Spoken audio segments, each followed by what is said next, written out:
On this channel, I'll be teaching you the most easiest way, most fun way for you to learn Mandarin Chinese. Yeah, now, let's start learning.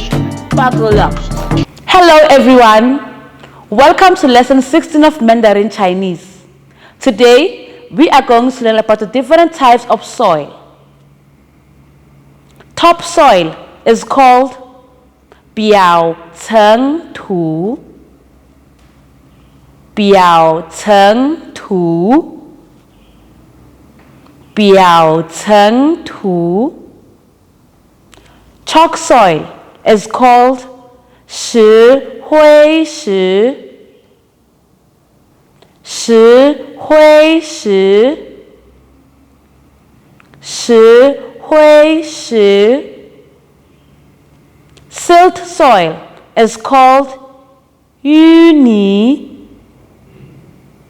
淤泥淤泥 Clay soil is called 粘土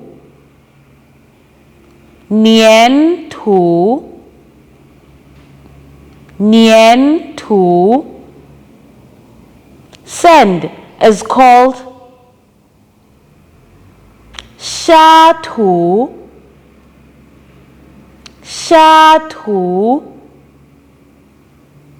沙土 Now, let's review the words again.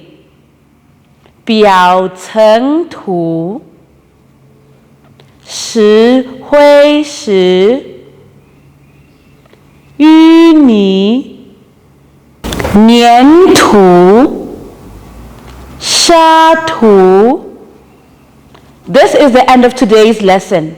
Please remember to like, share, comment, and also to click the subscribe and notification button. See you next time. Goodbye.